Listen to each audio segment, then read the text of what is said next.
আমার এই মাসে সবচাইতে বেশি পেরেশানি লাগে, প্রতি বছর রমাদান আসলে গত 2-3 বছর ধরে অস্থিরতা লাগতে থাকে। সবচাইতে বেশি এতকাল লাগতো কারাবন্দীদেরকে নিয়ে, আর এখন কারাবন্দীদের পাশাপাশি সবচাইতে বেশি পেরেশানি লাগছে দুনিয়ার মাজলুম যুদ্ধপীড়িত মুসলমানদেরকে নিয়ে। কারণ কারাগারের সেই হালতগুলো তো দেখেছি। আর এই রমাদানের মধ্যে এখন থেকে মাত্র 2 বছর আগে সেই রমাদানে, পুরো রমাদানের শেষ অংশটা, এমনকি ঈদের দিনটাও যেহেতু রিমান্ডে কাটাতে হয়েছে, ওই দৃশ্যগুলো এখনো যদি আমার কল্পনায় আসে, তারপরও আর অনেকক্ষণ পর্যন্ত স্বাভাবিক জিনিসগুলো অস্বাভাবিক লাগতে থাকে। তখন আর মনে হয় যে রোজায়ও কোনো কষ্ট নাই, তারাবিতেও কোনো কষ্ট নেই, আর কিসের কষ্ট? যেই কষ্ট এক একটা দিন সেই সময় জীবনের উপর দিয়ে গিয়েছে, তার সঙ্গে তুলনা করলে পুরো মাসের কষ্টও কোনো কষ্টের ক্যাটাগরিতেই পড়ে না। ইফতারের সময় হাতে যখন এসে ছোট্ট একটা মুড়ির পোটলা ধরিয়ে দিত, এখানে এতটুকু মুড়ি, সামান্য কয়টা বুট, একটা হলো সেই পেঁয়াজু আর একটা হলো জিলাপি, এই হলো ইফতার। তাও দেখা যাচ্ছে পরিমাণে যাই হোক আর দেখতে যেমনই হোক, কিন্তু খেতে দেরি, পেটের মধ্যে আগুন ধরতে দেরি না। গ্যাস্ট্রিকের কোনো ওষুধও নাই, কিন্তু এমন জিনিস দিয়ে তৈরি করছে, খাওয়ার পরে এমন অস্থিরতা লাগতে থাকে, মনে হয় বুকও জ্বলে যাচ্ছে, পেটও পুড়ে ছাই হয়ে যাচ্ছে। আবার সেই সাহারির সময় এমন একটা খাবার দিচ্ছে, ঝোল তো নাই, ডালেরও অস্তিত্ব ছিল না প্রথম 8 দিনে 7 দিনই। এর মধ্যে দেখা যাচ্ছে ছোট এক টুকরা মাছ, যেই রকম মাছ আমরা ছোট বাচ্চার কাছেও দিব না, এইরকম একটা মাছ, তার মধ্যে মাছের পরিমাণের চাইতে কাটার পরিমাণ বেশি। শুকনা খাবার, পানি দিয়ে ভিজালেও কেমন যেন ভিজতে চায় না, রুচি আসে না। ঘুম থেকে ওঠার পর এটা খাবো, কি আর করার, একদিকে গরমে ঘেমে ভেজে একাকার অবস্থা, তার মধ্যে দেখেও আর খাওয়ার রুচি জাগে না। তো রেখে দিতাম, থাক সাহারিটা আজকে পানি দিয়েই হয়ে যাক। তাও এখানে দেখা যাচ্ছে ফিল্টার, এই ফিল্টার থেকে যারা আমাদেরকে বন্দি করে রেখেছে ঠিকই পানি খাচ্ছে। তো যদি রিকোয়েস্ট করি, ভাই একটা বোতল পানি এনে দেন না, অন্তত বিশুদ্ধ পানিটা খাই রমাদানুল মুবারকে। শরবত নয়তো নাই খেলাম, ভালো খাবার নয়তো নাই খেলাম, একটু পানি খাই, জব এক বাক্যে। আর ওই যে বাথরুমে পানি আছে না, এটা খান। প্রতিটা রুমের মধ্যে বাথরুম আছে, ওই বাথরুমে বদনা ভরবো যে পানি দিয়ে, ওই যে পানি আর বাথরুমের যে নোংরা অবস্থা, জীবনে কেউ পরিষ্কারের জন্য হাত দেয় বলেও মনে হয় না। এমন জঘন্য অবস্থা সেই গারদের বাথরুমগুলোতে থাকে, যারা যায় নাই টেরও পাবে না। তো ওই পানি নিয়ে স্বাভাবিক অবস্থায় খেতেও তো কারো রুচি হবে না, কিন্তু কি আর করার। তো ওই দৃশ্যগুলো যখন মনে পড়ে, দিল থেকে শুকরিয়া বের হয়ে আসে। আরে এখন এই রমাদান যতই গরম পড়ুক, যতই কষ্ট হোক, আরে তারাবির নামাজ যতই লম্বা হোক, আরে 1.5 পারা না, যদি একেবারে 10 পারাও পড়ে, তারপরও মন বলে যেই পরিমাণ কষ্ট ওই দিনগুলোতে গিয়েছে, তার তুলনায় আল্লাহ বহুত ভালো রেখেছে। আমার তো এখনো আফসোস হয়, এই যে সমস্ত আলেমরা এখনো কারাগারের মধ্যে পড়ে আছে, তাদের এক একটা দিন কেমন যাচ্ছে। যে মানুষগুলো বাইরে থাকলে লোকেরা প্রতিযোগিতা শুরু করে দিত, আজকে যদি হুজুর আমাকে একটু সুযোগ দিত ইফতার করানোর জন্য, যদি একটু সুযোগ দিত সাহরিতে মেহমানদারি করানোর জন্য, যাদের সঙ্গে একবার মুসাফাহ করতে পারাকে লোকে নিজের জন্য সৌভাগ্যের বিষয় মনে করে, 10 মাইল 20 মাইল পথ পাড়ি দিয়ে একটা নজর দেখতে পারলে নিজের জীবনটাকে কামিয়াব মনে করে। আরে সেই মানুষগুলোকে কি যে খাওয়ানো হচ্ছে সাহারি আর ইফতারে, এগুলো কল্পনা করলেও তো চোখের পানি ধরে রাখা কঠিন হয়ে পড়ে। তারপরও তো এগুলো যেমনই হোক, সেই জেলখানার সেই পেজু, যেটা আমি যদি ছুঁড়ে মারি, এখানে নরম মাথা যাদের আছে, মাথা ফেটে রক্ত বের হওয়ার আশঙ্কা আছে। বিশ্বাস না হলে যারা জেল খেটে এসেছে, খালি এটা জিজ্ঞাসা করবেন যে পেজুটা বেশি শক্ত নাকি সিমেন্ট বেশি শক্ত। সিমেন্ট দিয়ে যদি একটা পেজু বানায়, এটাতে বেশি আঘাত লাগবে নাকি যেই পেজুটা খাওয়ার জন্য দেয় এটা বেশি হার্ড হবে। তো এই দৃশ্যগুলো তো আছেই, কিন্তু এই যে ফিলিস্তিনের মধ্যে সুবহানাল্লাহ, এই যে দেখা যাচ্ছে ইফতার সামনে নিয়ে বসেছে, কিন্তু কি খাবে ইফতারে? না বুট, না পেজু, না জিলাপি, বাধ্য হয়ে ঘাস দিয়ে শরবত বানিয়েছে। সে ঘাসের শরবত, ঘাসের স্যুপ খেয়ে আর সামনে কয়েকটা লেবু নিয়ে বাস ইফতার করে দিচ্ছে। এতেই কি খুশি? ছোট ছোট বাচ্চা সিরিয়াল ধরেছে, একজন একজন করে খাবার দিচ্ছে, কিন্তু ওই পেছন পর্যন্ত আস্তে আস্তে খাবার আর বাকি নাই, খাবার ফুরিয়ে গিয়েছে। ছোট বাচ্চা, তার তো কাঁদা দরকার, তার তো আফসোস করে আসমান জমিন মাথায় তুলে ফেলা দরকার। তো সাংবাদিক জিজ্ঞাসা করছে, আরে কি ব্যাপার, তুমি কি পেরেশান হও নাই? এক বাক্যে জবাব, হাসবুনাল্লাহু ওয়া নি'মাল ওয়াকিল। পেরেশান হয়ে কি হবে, আল্লাহ যথেষ্ট আমাদের জন্য। তো এই হালতগুলো সামনে আসলে তখন মনে হয় আল্লাহ বহুত ভালো রেখেছেন। এই যে উইঘুরের মুসলমান চাইলেও রোজা রাখার সুযোগ নাই, ফিলিস্তিন নিয়ে তাও তো টুকটাক আলাপ হয়, উইঘুর নিয়ে আলাপ করে কে? ইয়ামানের মুসলমান ইফতার খাবে কোত্থেকে, সাহরি খাবে কোত্থেকে? শুকিয়ে শুকিয়ে শরীর কঙ্কালের মতো হয়ে যাচ্ছে। তা আল্লাহ তাআলা আমাদেরকে যে এর তুলনায় ভালো রেখেছেন, হ্যাঁ হয়তো আমাদেরকে নসিহত করা হচ্ছে যে তোমরা খেজুরের পরিবর্তে বড়ই খাও, তবুও তো কিছু একটা খেতে বলছে। হয়তো আমাদেরকে বলছে গরুর গোশত বাদ দিয়ে ছাগলের গোশত খাও, তবুও তো খাওয়ার একটা অপশনের মধ্যে রেখেছে। কিন্তু আল্লাহর বান্দাদেরকে তো নসিবে খাবারই জুটছে না। সুতরাং আল্লাহ যে হালতে রেখেছেন, আলহামদুলিল্লাহ সুম্মা আলহামদুলিল্লাহ। তো প্রত্যেকের এখন চিন্তা করা দরকার, আমার এই হালতে থেকে রমাদানের মূল যে বার্তা, মূল যে উদ্দেশ্য, সেটা আমার দ্বারা পূরণ হচ্ছে কিনা। রব্বুল আলামিন জানিয়ে দিয়েছেন রমজানের রোজাকে ফরজি করা হয়েছে কেন? লাআল্লাকুম তাত্তাকুন, যাতে তাকওয়ার অধিকারী হতে পারো বান্দা। তাকওয়া মানেই আল্লাহর ভয়, আল্লাহকে ভয় করে আল্লাহর নিষিদ্ধ কাজ থেকে বিরত থাকা, এটাকে ইসলামের পরিভাষায় বলা হয় তাকওয়া। তো রমজানের রোজার এক নম্বর ফায়দা, এক নম্বর টার্গেটই আল্লাহ বলছেন যে রমজানের রোজার দ্বারা বান্দার তাকওয়া অর্জন হবে। টার্গেট যদি পূরণ না হয় তাহলে সেই আমলটাকে কখনোই কামেল বলা যায় না। তাহলে যে রোজা তো ঠিকই রাখলো, তারাবি তো ঠিকই পড়লো, কিন্তু এমন ভাবে রোজা রাখলো, এমন ভাবে তারাবি পড়লো, এর দ্বারা তার ভেতরে কোনো তাকওয়া আসলো না, নিঃসন্দেহে তার এই রোজা কামেল রোজা হয় নাই। আল্লাহ রাসূল স্পষ্ট বলেন, রুব্বা সাইমিন লাইসা মিন সিয়ামিহি ইল্লাল জু, এমন বহু রোজাদার আছে যাদের রোজা থেকে প্রাপ্তি শুধু একটা, সারাদিন ক্ষুধার কষ্ট করেছে। আল্লাহ রাসূল বলেন, মান লাম ইয়াদা কাওলা যুরি ওয়াল আমালা বিহি ফালাইসা লিল্লাহি হাজাতুন ফি আন ইয়াদা তাআমাহু ওয়া শারাবা, যে ব্যক্তি পাপের কথা আর পাপের কাজ ছাড়তে পারে নাই, সারাদিন যে না খেয়ে থাকছে, পানি পান না করে থাকছে, আল্লাহর এর কোনোই প্রয়োজন নাই। এমন দৃশ্য দুনিয়াতে দেখা যায়, ইসরায়েলের আর্মির সদস্য কিন্তু নিজেকে মুসলমান মনে করে, নামাজের সময় আসলে অস্ত্রটা পাশে রেখে ঠিকই নামাজ আদায় করে যায়, নামাজ বিছিয়ে নামাজ শেষ হলে আবার গিয়ে গুলি চালাতে থাকে ফিলিস্তিনের আর এই গাজার মাজলুম মুসলমানদের বুকে।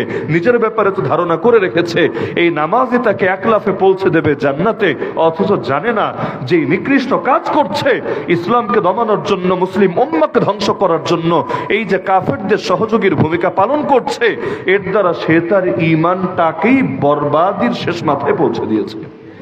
তা সুতরাং রমাদানের মূল মেসেজই হবে আল্লাহর ভয় আর তাকওয়া দিলের মধ্যে বসাতে হবে। আমাদের জীবন হবে তাকওয়ার জীবন, জীবনের প্রতিটা ক্ষেত্রে তাকওয়ার পূর্ণ বাস্তবায়ন থাকবে। তাকওয়া মানে শুধু ব্যক্তি জীবনে আল্লাহর ভয় থাকবে এতটুকু না, বরং আমি যেই সমাজে থাকি, আমি যেই পরিবারে থাকি, আমি যে রাষ্ট্রে থাকি, সবকিছুর মধ্যে তাকওয়ার পরিপূর্ণ ছাপ খুঁজে পাওয়া যাবে। যদি রমাদানুল মুবারক এমন একটা মাস পাওয়া যায় যেই মাস শেষে দেখা যাচ্ছে আমাদের রাজনীতিতেও তাকওয়া, অর্থনীতিতেও তাকওয়া, বিচার আচারেও তাকওয়া, আইন কানুনেও তাকওয়া, সমাজের প্রতি স্তরে স্তরে তাকওয়া, ব্যবসা বাণিজ্যেও তাকওয়া, চাকরি বাকরিতেও তাকওয়া, পোশাক আশাকেও তাকওয়া, আমার চেহারায়, আমার মাথার চুলে পর্যন্ত তাকওয়া, আমার কথায়, আমার বার্তায়, আমার আচারে, আমার আচরণে, সবকিছুর মধ্যে তাকওয়া। তাহলে বোঝা যাবে এই মাসের পরিপূর্ণ হক মুসলমান আদায় করতে সক্ষম হয়েছে। কিন্তু বর্তমান সময়ে সবচাইতে বেশি যে জিনিস থেকে আমাদেরকে দূরে রাখা হয় সেই জিনিসের নামই হলো তাকওয়া। এমনকি তাকওয়ার আলোচনা আসলেও স্বাভাবিকভাবে মনে করা হয় তাকওয়া মানে কিছু আল্লাহর জিকির আজকার করব, কিছু নফলের পাবন্দি করব, ব্যক্তি জীবন ইসলামের কিছু বিধিবিধান মানব, ব্যাস আমি তো কামেল মুত্তাকি বান্দা হয়ে গেলাম, রাজনীতিতে তাকওয়া লাগবে না। এখন যদি একটা দেশ হয় যেই দেশের অধিকাংশ মানুষ নিজেদেরকে মুসলমান বলে দাবি করে, কিন্তু সেই দেশে আল্লাহর আইনের পরিবর্তে মানুষের আইন কার্যকর থাকে, কোন মুখে তারা দাবি করবে আমরা তাকওয়ার উপর উঠতে সক্ষম হয়েছি? কারণ ইবাদত করতে হবে একমাত্র কার? লা ইলাহা ইল্লাল্লাহর মূল কথা তো এটাই, জমিনের মধ্যে ইবাদতের উপযুক্ত একজনই, নাম তার আল্লাহ। তো আল্লাহর ইবাদত কোথায় হবে? শুধু মসজিদে, শুধু মাদ্রাসায়, শুধু মাহফিলে, শুধু খানকায়? আরে আল্লাহকে যারা মাবুদ মানে জীবনের সব ক্ষেত্রে একমাত্র আল্লাহর বিধানকেই তারা মান্য করে, একমাত্র আল্লাহর আনুগত্যকেই তারা বরণ করে। মসজিদে আসলেও বলে আল্লাহ আমার মাবুদ, মাদ্রাসায় আসলেও বলে আল্লাহ আমার মাবুদ, রাজনীতি করতে গেলেও বলে আল্লাহ আমার মাবুদ, বিচারাচার করতে গেলেও বলে আল্লাহ আমার মাবুদ। সব ক্ষেত্রে আল্লাহ থেকে সবার উপরে। এজন্যই তো আমরা জীবনে সবচাইতে বেশি বলি যে বাক্য, সেই বাক্যই হলো আল্লাহু আকবার। আল্লাহ সবচাইতে বড়, আল্লাহ সবকিছুর উপরে। যে মুখ দিয়ে বলি আল্লাহু আকবার, এই মুখ দিয়ে কিভাবে বলতে পারি আমেরিকা আকবার, এই মুখ দিয়ে কিভাবে বলতে পারি ইসরায়েল আকবার, এই মুখ দিয়ে কিভাবে বলতে পারি তাগুতি বিধান আকবার, এই মুখ দিয়ে কিভাবে বলতে পারি হিন্দুত্ববাদীর আকবার, এই মুখ দিয়ে কিভাবে বলতে পারি নাস্তিক্যবাদী আকবার। আরে যেই মুখ দিয়ে বলেছে আল্লাহু আকবার, এই মুখ দিয়ে সারা জীবন বলেই যাব বরত্ব একমাত্র আল্লাহর, মহত্ব একমাত্র আল্লাহর। এই কপাল নত হলে একজনের সামনেই নত হবে, নাম তার আল্লাহ। আল্লাহ ছাড়া বাকি যারা আছে ওরা আমার কল্লাকে আমার দেহ থেকে আলাদা করতে পারবে, কিন্তু আমার কপালকে কখনো নুয়াতে পারবে না ওদের সামনে।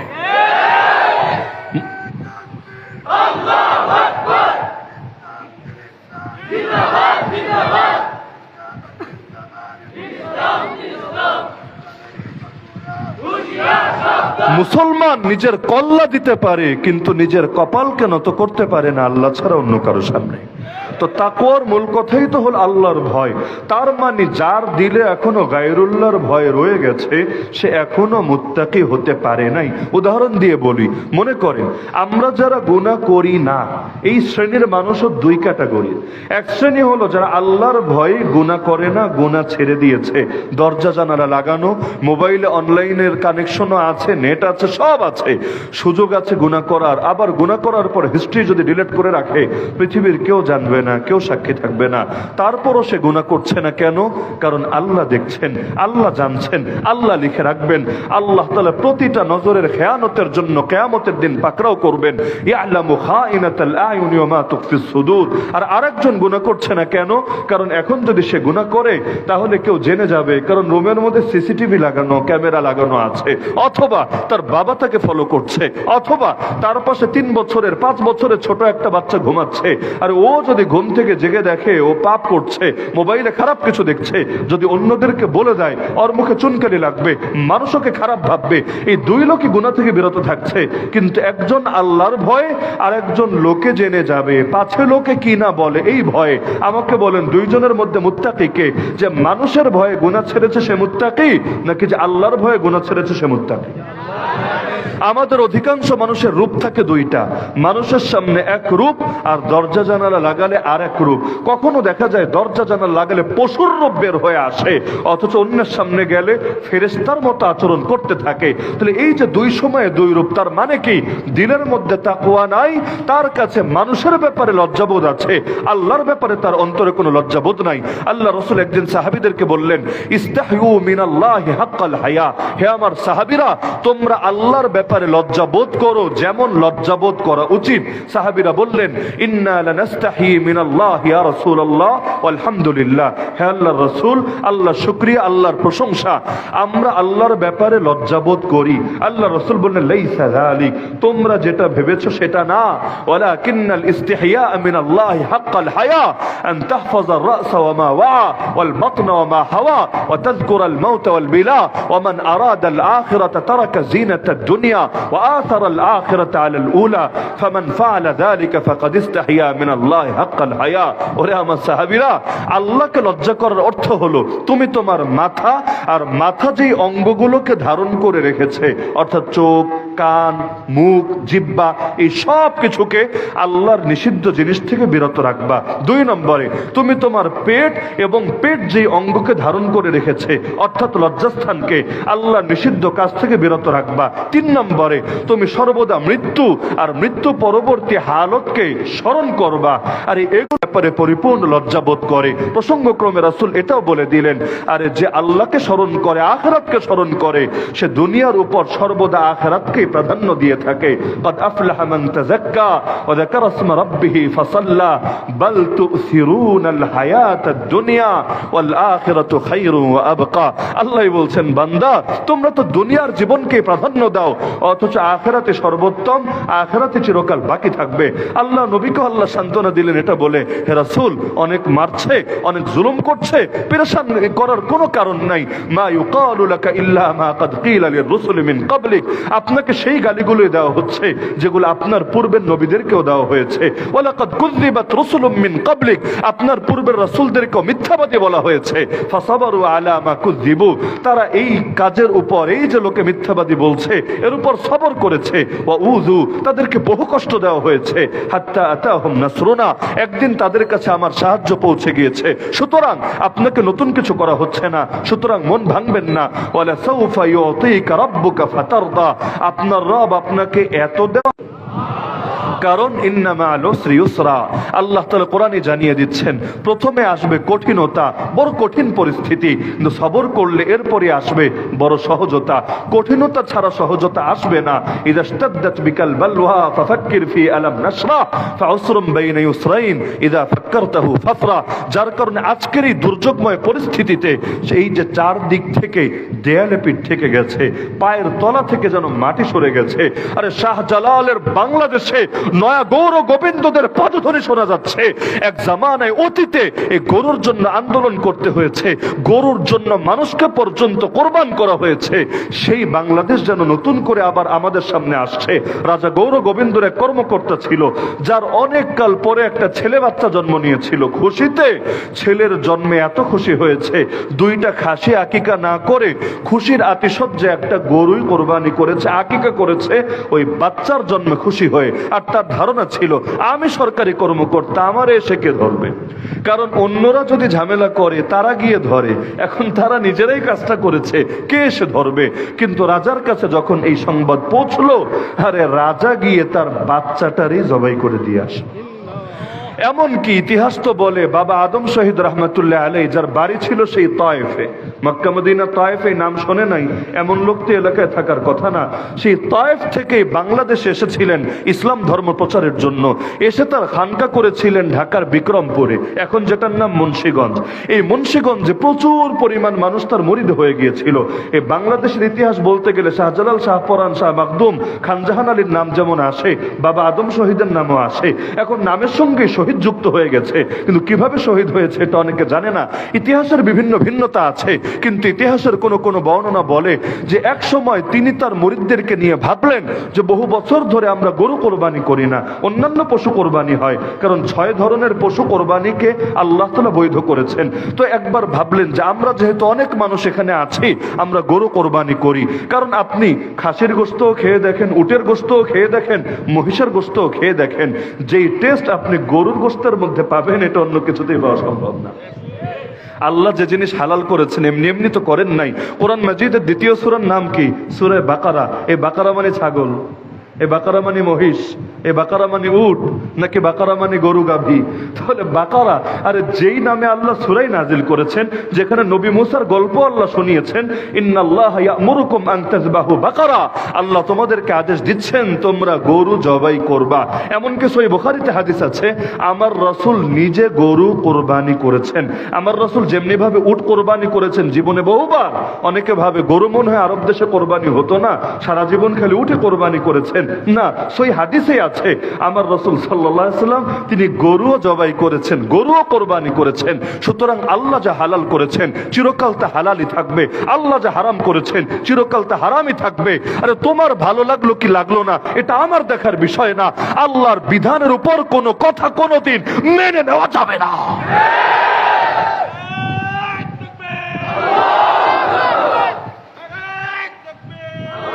উদাহরণস্বরূপ আল্লাহ তাআলা জিহাদকে ইসলামের বিধানের অন্তর্ভুক্ত করেছেন। জিহাদকে এমন এক ফরজ বিধান বানিয়েছেন যেটা কখনো ফরজের নিচে নামে না, হয়তো ফরজে আইন না হলে ফরজে কিফায়া। আলেম ওলামাদের থেকে তাহকিক করে নেন যে জিহাদের 2টা হালত, হয়তো ফরজে কিফায়া সাধারণ অবস্থায় অথবা ফরজে আইন বিশেষ অবস্থায়, এর নিচে কখনো নামে না।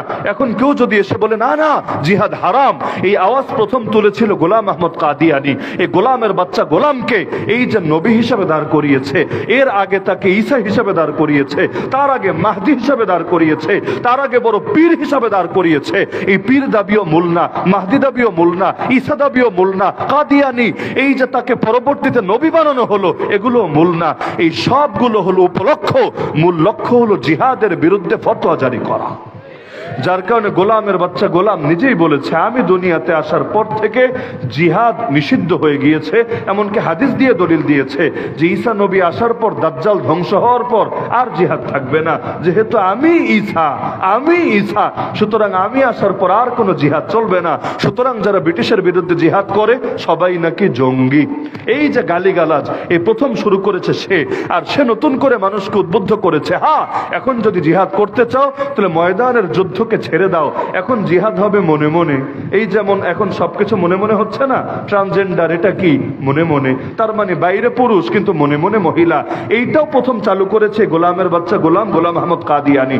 ওই হলো সেই গাজাখোর যে অঞ্চলে প্রথম দাবি করেছে ওই পুরুষ ওই মহিলা। বলবেন কিভাবে? এটা অনেকে জানে না।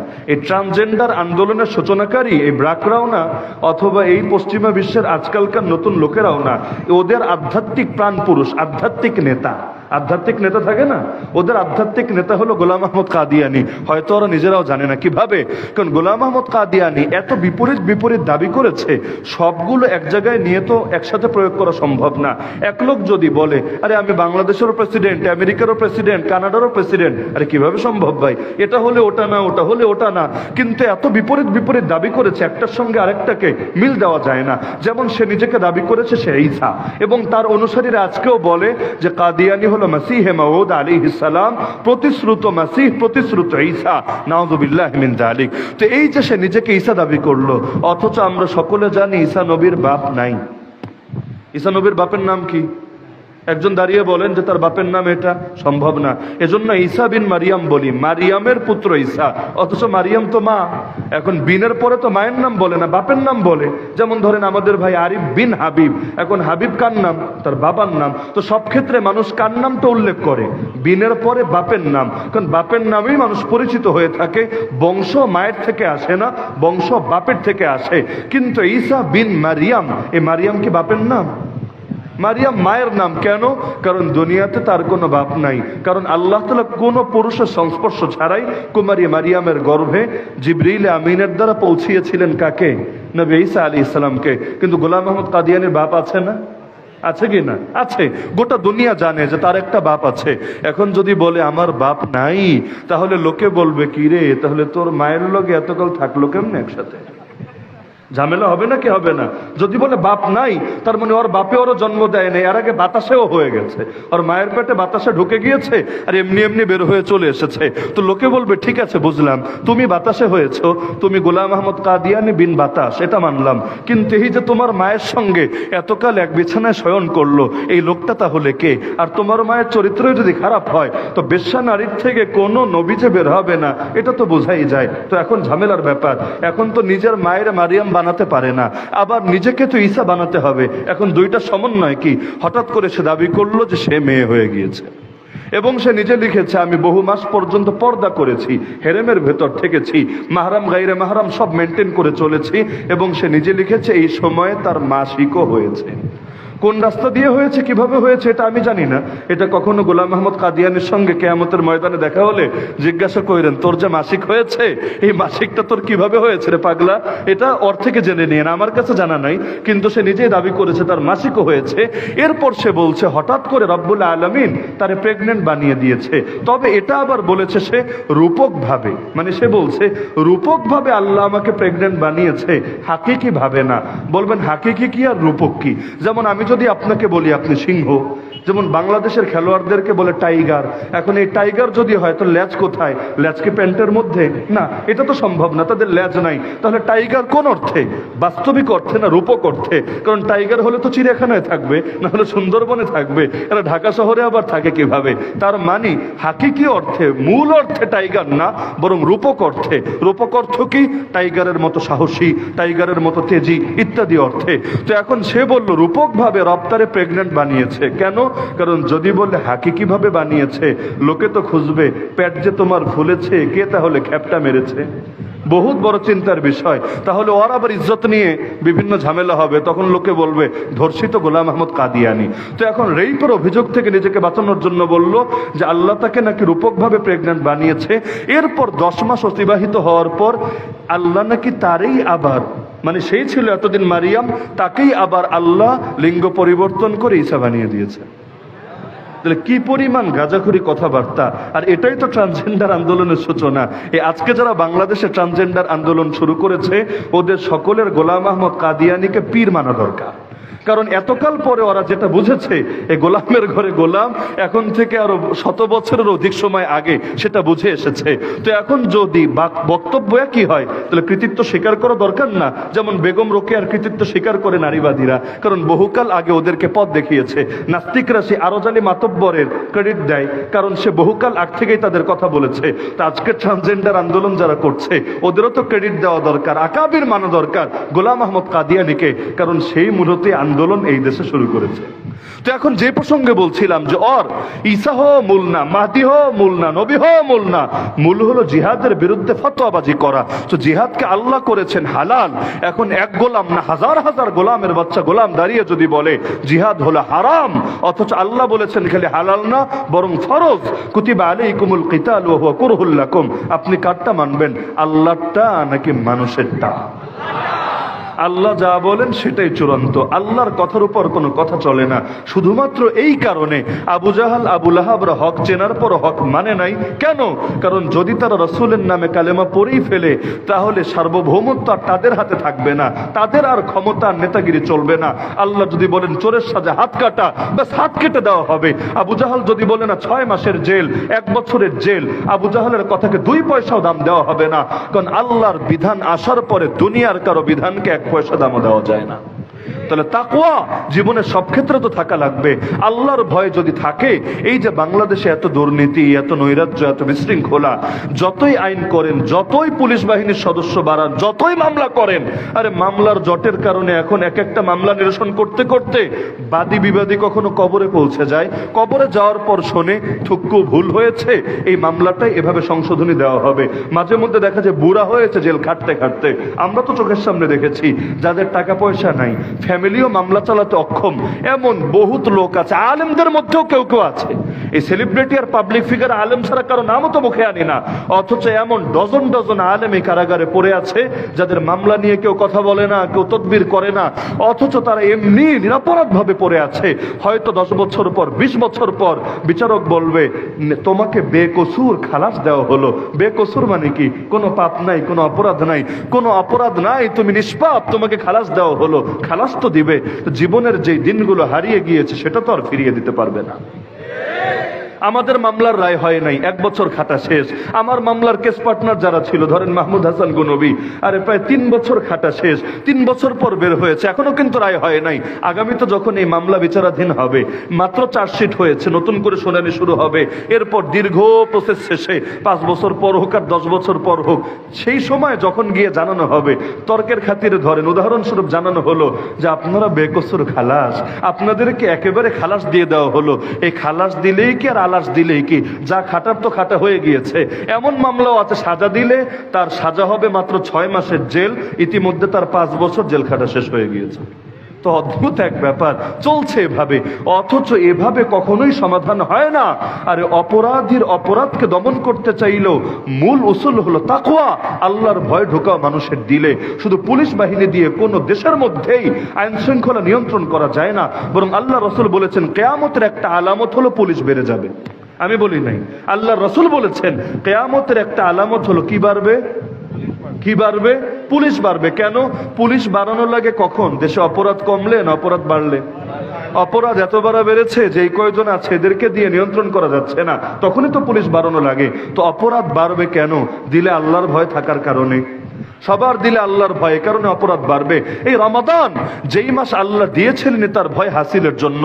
আরে আমাদের দেশের বড় বড় ব্যবসায়ীরা যদি অন্তত এই মাসে আল্লাহর ভয়ের কথা চিন্তা করত, 20 টাকার মাল 18 টাকায় বেচত, 20 টাকার মাল 40 টাকায় নিয়ে পৌঁছতো না। কৃত্রিম ভাবে সিন্ডিকেট করে করে প্রতিটা বছর রোজা আসলে যেন মানুষকে তারা গরু মনে করে, গরু যেভাবে গরু জবাই করে এভাবে এই রোজাদারদেরকে জবাই করতে শুরু করে। আর রমাদানের শেষ দশক আসলে ঈদ যখন আসতে যাবে রাতারাতি সব জিনিসের দাম 3 গুণ 4 গুণে গিয়ে পৌঁছাবে। এই যে জুলুমের, এগুলোর শেষ কোথায়? প্রতিটা বছর এই যে সমস্ত ব্যবসায়ীরা, ছোট ব্যবসায়ীরা তো আর এগুলো করে না, আর এগুলো করলে এর দ্বারা পুরো বাজারও প্রভাবিত হয় না। এই যে বড় বড় ব্যবসায়ী আর অনেক ক্ষমতাধররা এই যে রোজাদারদের উপর জুলুম করে, এটা কি আল্লাহর ভয়ের নিদর্শন নাকি আল্লাহর ভয় না থাকার নিদর্শন? তো যেই মাস আল্লাহ দিলেন তার ভয় হাসিলের জন্য, এই মাসেও কোন পাপটা থেমে থাকছে? দুর্নীতিবাজরা এখনো দুর্নীতি করছে, আর শয়তানরা এখনো তাদের শয়তানি চালাচ্ছে। এখনো পর্যন্ত কোন লাইনের পেরেশানিগুলো কমছে?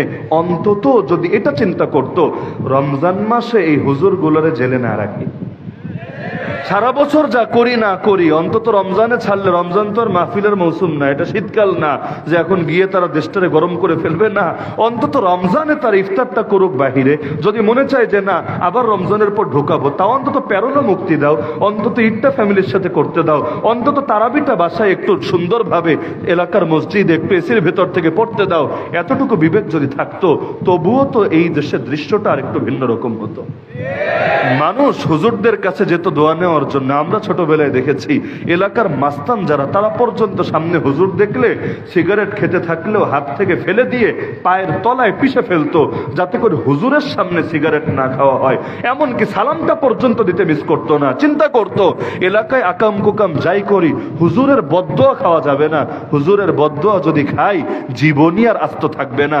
আর এমন জামানা এসেছে কথায় কথায় হুজুরের চেহারায় চর মারতে পর্যন্ত দ্বিধা করে না, হুজুরের বুকে গুলি চালাতে পর্যন্ত কলিজা কাঁপে না। উপরের আদেশ এসেছে, এজন্য হাতে হাত করা বাঁধাতে পর্যন্ত একবার বিবেকে বাঁধে না, একটাবার চিন্তা করে না। আরে তোমার কাছে তোমার উপরের দাম আছে, তাই তুমি তার আদেশ মানতে হুজুরের হাতে হাত করা পড়াতে এসেছো। এই হুজুরের কাছেও তার উপরওয়ালার দাম আছে, সেই উপরওয়ালার আদেশ পালন করতে গিয়ে তো সে হক কথা বলেছে। সুতরাং তোমার কাছে যদি তোমার উপরের দাম থাকে, আরে তার কাছেও তার উপরওয়ালার যে দাম আছে, এটাকে তো মূল্যায়ন করা দরকার। এ কারণে তার বিরুদ্ধে অন্তরে ক্ষোভ রাখা দরকার না। যেই পরিমাণ গালি এই রমাদানুল মুবারকে হুজুরদেরকে দেওয়া হয়েছে এখন থেকে 2 বছর আগে, কিয়ামতের দিনে এই খালি গালিগুলোকে যখন পাল্লায় তুলে মাপা হবে, ইনশাআল্লাহ সুম্মা ইনশাআল্লাহ, আমি আমার নিজের ব্যাপারে আশাবাদী, অন্যদের কথা নাই বলি। আমি আমার সারা জীবনে এমন 2 রাকাত নামাজ পড়তে পারি নাই যে 2 রাকাত আল্লাহকে দেখানোর মতো, এমন একটা সেজদা দিতে পারি নাই যে সেজদা নিয়ে আমি আশাবাদী আল্লাহ আবু বকর যেমন সেজদা দিয়েছিল, বেলালে হাফসি যেমন সেজদা দিয়েছিল, আমার অন্তত এই সেজদাটা এমন ছিল। আমি পারি নাই, এই লাইনে আমার এখনো এই কামাল আসে নাই, কিন্তু আমি 100% আশাবাদী দ্বীনের জন্য যে গালিগুলো খেয়েছি, দ্বীনের জন্য যে জুলুমগুলো সয়েছি, ইনশাআল্লাহ সুম্মা ইনশাআল্লাহ কিয়ামতের দিন এগুলো আমাদেরকে সেই বেলালে হাফসিদের সঙ্গে মিলিত করাবে ইনশাআল্লাহ। কারণ রব্বুল আলামিন যখন জিজ্ঞাসা করবে, কিরে বান্দা তোর পায়ে ব্যথা কেন, তোর শরীরে আঘাত কেন, আরে তোর গায়ে এই দাগ কেন, যখন বান্দা বলবে আল্লাহ আর কোনো কারণে না, সিরেফ এবং সিরেফ তোমার দ্বীনের কথা বলার কারণে আমাদের উপর জুলুম হয়েছে, আমাদের শরীরটাকে একেবারে জীর্ণ শীর্ণ বানিয়ে দেওয়া হয়েছে, সুস্থ সবল মানুষগুলোকে পর্যন্ত হুইল চেয়ারে ফেলে দেওয়া হয়েছে, ইনশাআল্লাহ দুনিয়ার কেউ রহম করুক বা না করুক, দুনিয়ার কেউ পাশে দাঁড়াক বা না দাঁড়াক, এমনকি হুজুর হলে তো মানবাধিকার কর্মীরা পর্যন্ত কথা বলে না, এত এত মানবাধিকার সংগঠন সবার পক্ষে দাঁড়ায়, সবার জন্য কাঁদে, কারাগারে পর্যন্ত গিয়ে গিয়ে খোঁজ খবর নেয়, এই তোমাদের কি অবস্থা, তোমাদের কি অবস্থা। কিন্তু আমরা হুজুর হয়ে এমন বড় পাপ করেছি, একটা মানবাধিকার সংগঠন থেকে পর্যন্ত আমাদের নাম নিয়ে কোনো বিবৃতি আসে না। এটাই তিক্ত বাস্তবতা, এমন এক পাপ। আরে যখন আমরা কারাগারে ঢুকেছি, মাহমুদ গনবী তো নতুন করে এই কারগুজারি শুনিয়েছে, আর আমাদেরও তো চোখের সামনে দৃশ্যগুলো ঘটেছে। কারাগারে ঢোকার সময় কারারক্ষীরা বলছে, হুজুর কি মামলাটা যে খেলেন, হুজুর যদি ধর্ষণ মামলায়ও আসতেন, খুনের মামলায়ও আসতেন, ইয়াবা মাদকের মামলায়ও আসতেন, তবুও তো ভালো ছিল, এমন একটা মামলায় এসেছেন গোটা জীবনটাই তো তছনছ হয়ে গেল। এই কথা শোনার পর ভেতরের অনুভূতি কেমন হয় চিন্তা করেন, যে কোরআনের কথা বলে এমন এক পাপ করেছেন, আরে যেই পাপের চাইতে নাকি ধর্ষণও ভালো, খুনও ভালো। এমনকি যখন অপরাধীরা পর্যন্ত টিটকারি মারতে প্রিজন ভ্যানে যখন আসামিদেরকে নিয়ে যায়, হুজুররা তো আর সিগারেট খায়ও না, সিগারেটের গন্ধ সহ্য করতে পারে না, কিন্তু প্রতিটা প্রিজন ভ্যান থেকে দেখবেন খালি ধোয়ার ধোয়ার ধোয়া বের হচ্ছে, সবাই মিলে ফুঁকছে। তো হুজুররা তো প্রতিবাদ জানাবে, এটা স্বাভাবিক যে ভাই অন্তত এখন খেও, অন্য সময় খেও, আর পাবলিক প্লেসে ধূমপান করে এটা এমনিও নিষিদ্ধ। সব সময় কমন এই ডায়লগটা মারে, ও এখন সুফি সাহেব সেজেছো না, আকাম কুকাম না করলে এমনি জেলে এসেছো। এমন এমন আলেমকে বলা হয় যে আলেমের এই দেশে লক্ষ কোটি মুরিদ আছে, তাকে যখন বলা হয় আকাম কুকাম না করলে কি জেলে এসেছো, অনুভূতিটা কেমন হয় একটাবার কি চিন্তা করা যায়?